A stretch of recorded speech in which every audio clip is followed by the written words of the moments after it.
Welcome to wrestling remakes Tamil channel. இந்த video எதை பற்றி பார்க்க போகிறோம்னா, ஏஇடபிள்யூவில் பெரிய பெரிய சூப்பர் ஸ்டார்லாம் ரிட்டர்ன் பண்ணியிருக்காங்க அண்ட் ஒரு சில ரெக்கார்ட்லாம் பிரேக் பண்ணிட்டாங்க.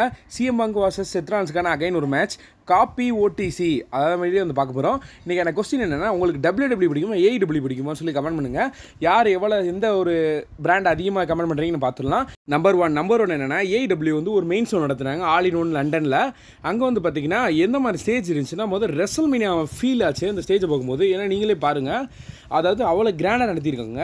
அந்த ஒரு ஸ்டேஜ் பார்த்திங்கன்னா ஒரு 70,000 பேர் உட்கார்ற கெப்பாசிட்டி உள்ள ஸ்டேஜ். அங்கே வந்து பார்த்திங்கன்னா 56,000 பேர் வந்து பார்த்திங்கன்னா அப்போதைக்கு 2 நாளைக்கு முன்னாடியே புக் பண்ணியிருந்தாங்க. அதை நான் பார்த்துருந்தேன். ஆனால் இப்போதைக்கு பார்த்திங்கன்னா ஒரு 60,000 பேர் அந்த ஸ்டேடியத்துலேருந்து அந்த ஒரு மெயின் இவெண்ட் வந்து ரசிச்சிருக்காங்க. அது புதிய ஒரு ரெக்கார்ட் ஆச்சு. அதில் யார் வந்தாங்கன்னா, நம்ம ரிக்கோஷீட் வந்திருக்காங்க. ரிக்கோஷீட் ஏஇடபிள்யூ போகிறாரு சொன்னாங்க. அன்றைக்கி தான் அவர் ரிட்டர்ன் ஆகியிருக்காங்க. அதாவது ஆல் இன் ஒன் லண்டனில் அங்கே வந்து ரிட்டர்ன் ஆகி, ஆனால் இப்போதைக்கு அவருக்கு ரிக்கோஷீட்ன்ற பேர் தான் வந்திருக்கு. ஆனால் வேறு எதுவும் மாறலை. மேபி டபிள்யூடபிள்யூக்கு ரெக்வஸ்ட் பண்ணி கேட்டுருக்கலாம்னு நினைக்கிறேன். ஆனால் நெக்ஸ்ட்டு பார்த்தீங்கன்னா, அங்கே இருக்கிற க்ரௌடு வந்து பார்த்தீங்கன்னா அட்டெண்டன்ஸ் வேறு லெவலில் இருந்துச்சு. அதோட ஸ்டிங்கு திருப்பி ரிட்டர்ன் ஆகியிருக்காரு. அதுக்காக அந்த ஃபேன்ஸ் எல்லாருமே, அதாவது லண்டன் ஃபேன்ஸ் எல்லாமே உற்சாகப்படுத்தி எல்லாம் கொண்டாடி இருக்காங்க இந்த ஒரு ஏஇடபிள்யூ ஷோவை. அதாவது இது பார்க்க டபிள்யூடபிள்யூ பார்க்குற மாதிரி இருந்துச்சு, ஏஇடபிள்யூ மாதிரி தோணலாம், அந்தளவுக்கு கிராண்டாக இருந்துச்சு. இங்கே வந்து பார்த்தீங்கன்னா அந்த கிளாமர்ஸ் மார்சஸ் மே இவங்க வந்து பார்த்தீங்கன்னா ஒரு new women's world wide champion ஆயிருக்காங்க. அதனால் பிளட்லாம் பில்டிங் ஆயிருக்கு. ரொம்ப கஷ்டப்பட்டு வின் பண்ணிடுவாங்க போல். அப்புறம் வந்து பார்த்தீங்கன்னா நம்ம அமெரிக்கன் டிராகன் பிரைன், அதாவது டேனியல் பிரைன் டபிள்யூடபிள்யூ இருந்தவர், அங்கே வந்து வேர்ல்டு டைட்டில் ஜெயிச்சிருக்காரு. அது எப்படி ஃபீல் ஆச்சுன்னா, அதாவது இவர் ஜெயிச்சோடனே எல்லா சூப்பர் ஸ்டாரும், அங்கே இருக்கிற எல்லா சாம்பியன் சூப்பர் ஸ்டாருமே, நம்ம சிசாரோ கூட வந்திருக்காரு. ஆனால் இப்போதைக்கு அவர் பேர் வேறு. அவங்க எல்லாருமே உள்ளே வந்து சாம்ப் பண்ணி ரொம்ப என்ஜாய் பண்ணியிருக்காங்க. இது வந்து எப்படி ஃபீல் ஆச்சுன்னா, அதாவது கோடி ரூட் ரெசல்மேனியா 40ல் நம்ம ரோமன் ரெயின்ஸை தோக்கடிச்சு அன்டிஸ்பியூட்டட் சாம்பியன் ஆகணும், எல்லா சூப்பர் ஸ்டார் வருவாங்களா, அந்த மாதிரி ஃபீல் ஆச்சு. உங்களுக்கு அந்த மாதிரி ஃபீல் ஆச்சுன்னா மறக்காமல் கமெண்ட் பண்ணுங்கள். இந்த ஒரு ஏஇடபிள்யூ ஷோ நான் பார்க்கல, ஹைலைட்ஸ் தான் தெரிஞ்சுக்கிட்டேன். ஏன்னா அந்தளவுக்கு எனக்கு இன்ட்ரெஸ்ட் இல்லை. ஆனால் பட் இருந்தாலும் இதெல்லாம் பார்க்கும்போது எனக்கு ரொம்ப ஒரு உற்சாகமாக இருந்துச்சு, ஒரு பிள்ளை இருக்கிற மாதிரி இருந்துச்சு. சூப்பராக பண்ணியிருக்காங்க அப்படின்ட்டு கண்டிப்பாக நான் போய் பார்ப்பேன். நீங்கள் பார்த்துட்டிங்கன்னா மறக்காமல் கமெண்ட் பண்ணுங்கள். So okay. அப்புறம் டோனி கான் வந்து பார்த்தீங்கன்னா அவர் வந்து ஒரு இன்டர்வியூ பேசுகிறா, அதை பார்த்தேன். அதில் என்ன சொல்லியிருக்காருன்னா, ஏஇடபிள்யூ ஷோ வந்து டவுன் ஆகிற மாதிரி, அதாவது போன ஒரு 2-3 வாரமாக அந்த அளவுக்கு ஒரு அட்டெண்டன்ஸ் இல்லை. ஆனால் இந்த டைம் வந்து பார்த்தீங்கன்னா லண்டனில் நடத்தினால வேறு லெவலில் ஒரு அட்டெண்டன்ஸ் கிடச்சிச்சு. எங்களுக்கு ஒரு புது ரெக்கார்டோட கிடச்சி ரொம்ப ஹாப்பியாக இருக்கும் எங்கள் கம்பெனி எல்லாருமே. அந்த மாதிரி சொல்லியிருப்பார். உண்மையிலே இது எல்லாமே ஹாப்பி தான், பார்க்கும்போது வேறு லெவலாக இருக்குது. நம்பர் டூ என்னென்னு பார்த்தீங்கன்னா, நம்ம செத்ரான்ஸ் வர்சஸ் சிஎம் பங்க் தான். செத்ரான்ஸ் வர்சஸ் சிஎம் பங்க் எதுக்கு அவங்க 2 ஃபைட் பண்ணணும், அதுக்கு ஸ்டோரி முன்னாடியே டபிள்யூடபிள்யூ எழுதியிருக்கு, ஸ்கிரிப்ட் பண்ணியிருக்காங்க. அது நீங்கள் வாட்ச் பண்ணியிருந்தீங்கன்னா தெரியல. இந்த மேட்ச் வந்து பார்த்தீங்கன்னா சம்மர் ஸ்லாமில் கெஸ்ட் ரெஃப்ரியாக இருப்பார். ரெஃப்ரியாக வந்து ஒரு சில கலாட்டெல்லாம் பண்ணுவார் சிஎம் பங்க்கு எதிராக. ஆனால் அப்போ வந்து பார்த்தீங்கன்னா திடீர்னு சடனாக சரி இவங்க மேட்ச்லாம் முடிஞ்சதுக்கப்புறம் சிஎம் பங்க்கும் செத்ரான்ஸுக்கும் ஃபேஸ் டு ஃபேஸ் நிற்பாங்க ரால. ஆனால் அந்த ரால சடனாக பிராக் செப்ரீன் உள்ளே வந்து மொத்தமாக அட்டாக் பண்ணி விட்டுருப்பாரு. செத்ரான்ஸை பியூட்டிஃபுல்லாக அட்டாக் பண்ணி இன்ஜுரிக்கு தெளியிருப்பார். அது எதுக்காக அந்த ரீசன் சொல்ல போகிறோம். அதாவது எதுக்காகனா, செத்ரான்ஸ் சிஎம் பங்கான மேட்ச் வந்து தள்ளி போட தான் ரெசல்மேனியா பிளான் பண்ணியிருக்காங்க. ஏன் சர்வைவல் சீரிஸில் சிஎம் பங்க் ரிட்டர்ன் அப்போ செத்ரான்ஸ் துள்ளி குதிக்கணும், அது யோசிச்சு பார்த்தீங்களா? அந்த டைமில் ட்ரூ மைண்டர் தான் இருந்திருப்பார் அந்த சைடு. ஆனால் அவரெலாம் துள்ளி குதிக்க மாட்டார். செத்ரான்ஸ் வந்து அவரோட அந்த ஃபிங்கர் இந்த மாதிரி எல்லாம் காட்டிட்டு ரொம்ப கதற விட்டுருப்பார் சிஎம் பங்கை. எதுக்கு அந்த மாதிரி செய்யணும், அதை கொஞ்சம் யோசிச்சு பாருங்கள். ஏன்னா இது எதுக்காகனா, அந்த வருஷத்தோட அந்த இது ரெசல்மேனியாவில் உங்கள் 2 பேருக்கான பிளான் முன்னாடி பண்ணியிருக்காங்க டபிள்யூடபிள்யூ. அதனால இப்போதைக்கு என்ன டீஸ் வந்துருக்குன்னா, நம்ம செத்ரான்ஸ் வர்சஸ் சிஎம் பங்கான ஒரு ரெசல்மேனியா பிளான் பண்ணியிருக்காங்க. அதாவது ரெசல்மேனியா மேட்ச் நம்ம பார்க்க இருக்கிறோம். ரெசல்மேனியா 41 உங்களுக்கான மேட்ச் கண்டிப்பாக நடக்கும். அதை பற்றி இப்போதைக்கு சொல்கிறாங்க. அதை பற்றி முன்னாடியே டீஸ் பண்ணியிருக்காங்க டபிள்யூடபிள்யூ. இது யாராவது நீங்கள் கவனிச்சிருந்தீங்கன்னா மறக்காமல் கமெண்ட் பண்ணுங்கள். சரி, நெக்ஸ்ட்டு நம்பர் 3 என்னென்னா அலெக்சா பிளஸ் பற்றி தான். அலெக்சா பிளஸ் பற்றி ஏற்கனவே ஒரு டீஸ் வந்துருந்துச்சு. அலெக்சா பிளஸ் கூடிய சீக்கிரத்தில் டபிள்யூடபிள்யூக்கு வரப்போகிறாங்க. அது வந்து டியூட்டாக போட்டு தள்ளிக்கிட்டு இருக்காங்க. முதல்ல ட்ரைனிங் கிரவுண்டில் நிற்கிற மாதிரி ஒரு ஃபோட்டோ லீக் ஆச்சு. அடுத்து வந்து பார்த்தீங்கன்னா ஆர் யூ ரெடி அப்படின்னு சொல்லி அவங்க ட்வீட் போட்டிருந்தாங்க. அது நீங்கள் ஸ்க்ரீனில் பார்க்குறீங்க தெரியும். Are you ready for it. அவரோட எல்லா ஃபேன்ஸ் எல்லாருமே ஒரு ரிட்டர்ன் ஆக போகிறாங்க. இப்போதைக்கு என்ன ஒரு இது வந்துருக்குன்னா, அலெக்சா பிளஸ் பேபி ஃபேஸ் ஆகல, ஹீலாக வராங்க. அதாவது அவங்க ஒரு கோஸ்ட் ஈவிலாக வராங்க, அந்த மாதிரி சொல்கிறாங்க. ஈவில் கேரக்டராக ரிட்டர்ன் ஆக போகிறாங்க, அந்த மாதிரி வந்து ட்வீட் போட்டிருக்காங்க. எதுக்கு இதை ட்வீட் பண்ணணும் சம்மந்தமே இல்லாமல். இப்போதைக்கு அங்கிளோடி ஸ்டோரி தான் வருது.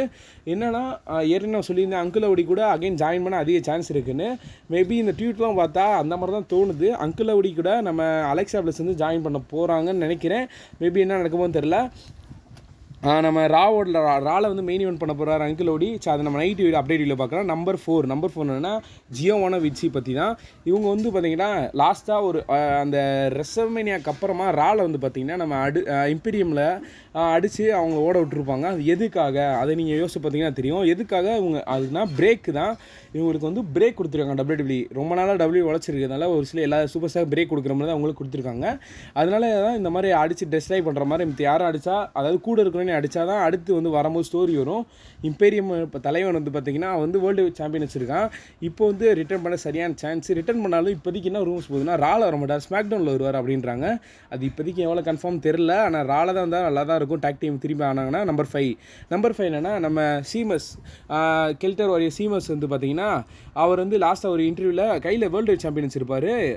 இங்கே வந்து பார்த்தீங்கன்னா நயா ஜாக்ஸோட சாம்பியனை டிஃபனி ஸ்டேட்டன் வச்சுருப்பாங்க. ஏற்கனவே மணி இந்த பேங்க் வச்சுருக்காங்க. ஸ்மாக் டவுனில் தான் இருக்காங்க. ஒரு சில நம்மளுக்கு வந்து டீஸ் பண்ணுறாங்க. சிஎம்எஸ் வந்து வேர்ல்டு சாம்பியன் கூட அதிக சான்ஸ் இருக்குது. மணி இந்த பேங்க் கேஷிங் பண்ண நயா ஜாக்ஸ் அதிக சான்ஸ் இருக்குது. டீஸ் பண்ணுறாங்க. அப்புறம் நம்ம வந்து நம்ம ட்ரூ மேக்கெட்டையர் வந்து பார்த்திங்கன்னா ஸ்காட்டிஷ் ஒரு ட்ரூ மேக்கெட்டையர் ஒரு மூவி நடிக்கிறான்னு தெரியும். அது கில்லர் கேம்ஸ்னு அந்த மூவியோட ஃபஸ்ட் பிக்ஸ் தான் வந்திருக்கு. பார்த்தீங்கன்னா தெரியும், ரொம்ப கொடூரமாக இருக்கார்ல. அப்புறம் நம்பர் 6 ஜான்சனை பற்றி தான். ஜான்சனோட ரிட்டையர்மெண்ட் பிளான்ன்றது அதாவது ஜனவரியில் ஆரம்பித்து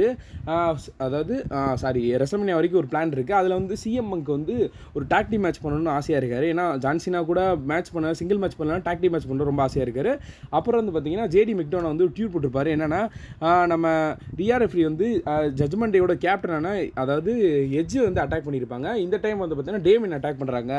இது மூலயமா என்ன தெரியுதுன்னா இது வந்து ஒரு ஸ்டோரி, அதாவது எட்ஜு அண்ட் டேமின் வந்து ரிட்டர்ன் ஆக அதிக சான்ஸ் இருக்குது. அந்த மாதிரி தோணுது. உங்களுக்கு என்ன தோணும் கமெண்ட் பண்ணுங்கள். சாஷா பேங்க் பற்றி நெக்ஸ்ட் விட்டுட்டு சாஷா பேங்க்குக்கும் WWE ஏற்கனவே ஒரு பஞ்சாயத்து இருக்குது. அதனால தான் அவங்க வெளியே போனாங்க. இப்போ அவங்க என்ன சொல்கிறாங்கன்னா ஏஇடபிள்யூவில் எனக்கு WWE கம்பேர் பண்ணுவோம். ஏஇடபிள்யூ தான் எனக்கு ரொம்ப பிடிச்சிருக்கு. அங்கே எப்படின்னா WWE ஸ்டோரி லைன் வந்து சொல்லவே மாட்டாங்க, கடைசியில் தான் சொல்லுவாங்க. ஆனால் ஏஇடபிள்யூ கிடையாது. என்ன ஸ்டோரி சொன்னாலும் எங்களை எல்லாத்தையும் ஒன்றா குரூப்பாக உட்கார வச்சு பேசி டிஸ்கஸ் பண்ணிட்டு தான் அந்த ஸ்டோரியே அவங்க வந்து பில்ட் பண்ணுவாங்க. அதனால் ஏஇடபிள்யூ ரொம்ப பிடிச்சிருக்கு. அது மாதிரி WWE குறைவாக சொல்லியிருப்பாங்க நம்ம சாஷா பேக்கு. ஏன்னா அவங்களுக்கு WWE பஞ்சாயத்து இருக்குது. அதனால் அப்படி பேசியிருக்கலாம். நெக்ஸ்ட்டு நம்பர் 6 சோலோ சிக்கோவை பற்றி தான். நம்ம சோலோ சிக்கோ இப்போ ட்ரைபிள் சீஃப் சொல்லிக்கிட்டு இருக்காரு. அவர் வந்து ஒரு காப்பி பண்ணுறாரு எல்லாத்தையுமே, ரோமன் ரெயின்ஸோட ஆக்டிடியூட் எல்லாத்தையுமே. அது உங்களுக்கே தெரியும். எதனாலனா அவர் வந்து நீங்கள் எல்லாருமே நினச்சிருப்பீங்க ரோமன் ரெயின்ஸ் காப்பி பண்ணுறான், அவன் எப்படியா ரோமன் ரெயின்ஸ் அடிக்கணும் அந்த மாதிரி நினச்சிருப்பீங்க. ரோமன் ரெயின்ஸ் பண்ணுற அந்த ஹக்கையும் கூட காப்பி பண்ணுறாரு எந்த மாதிரி. ஆனால் இதில் பார்த்தீங்கன்னா அவங்க யூசோஸ் அண்ட் செமிசைன் இவங்க எல்லாருமே இப்போதைக்கு ரோமன் ரெயின்ஸை அட்டாக் பண்ணிட்டாங்க. அதே மாதிரி நம்ம ஜேக்கப் ஹார்டி எப்போ திரும்ப போகிறான்னு தெரியல, சோலோ சிக்கோ ஓட போகிறான்னு. ஏன்னா அப்படி தான் இப்போதைக்கு ரூமர்ஸ் போகுது. இன்னொரு பிக் வந்திருக்கு, அதான் கிராஃபிக்ஸ் அனிமேஷனில் நம்ம சோலோ சிக்கோவா நம்ம ஜேக்கப் ஹார்டி நாய் வேறு வச்சுக்கிட்டு பின்னாடி 2 பேர் பார்த்தீங்களா. அவனை பார்த்தீங்கன்னா பைரேட்ஸ் ஆஃப் கரேபியனில் வச்சுருக்காங்க. டேங்கோலோவா காமெடி பீஸாகவே ஆக்கிறாங்க போல. அப்புறம் இன்னொன்று என்னென்னா சென்னையில் வந்து ரெஸ்லிங் ஒரு மேட்ச் நடக்க போகுது. அதாவது நம்ம கிரேட் காலி ரெஸ்லிங்லேருந்து மேட்ச் பண்ண போகிறாங்க சென்னையில். அது கன்ஃபார்ம் என்னன்னு தெரியல. இப்போதைக்கு 28 செப்டம்பர் சொல்லியிருக்காங்க. ஆனால் அந்த மாதிரி வேறு எதுவும் நியூஸ் இல்லை. ஒரே ஒரு வீடியோ மட்டும் தான் பார்த்தேன். அந்த மாதிரி இது எதுவும் தெரியும். சரி ஓகே, அப்படி நடந்துச்சுன்னா நீங்கள் வருவீங்களான்னு சொல்லி கமெண்ட் பண்ணுங்கள். நான் மதுரையிலேருந்து இருக்கேன். அப்படி வரேன்னா எல்லோரும் சேர்ந்து ஒன்றா போய் என்ஜாய் பண்ணிட்டு வரலாம். நீங்கள் கமெண்ட் பண்ணுங்கள் நீங்கள் எங்கேருந்து வரீங்கன்ட்டு. ஸோ ஓகே, ஒரு சில அப்டேட் வீடியோலாம் எனக்கு தெரிஞ்சிருச்சு. நம்ம நைட் ஒரு அப்டேட் வீடியோ போடுவோம். அதில் வந்து பெரிய அப்டேட்லாம் பார்ப்போம். ஸோ மறக்காமல் நம்ம சேனலை சப்ஸ்கிரைப் பண்ணிடும்பா. லேட்டஸ்ட் அண்ட் ஃபாஸ்டஸ்ட் இன்ட்ரெஸ்டிங் அப்படிலாம் தமிழில் தெரிஞ்சுக்கலாம். தேங்க்யூ.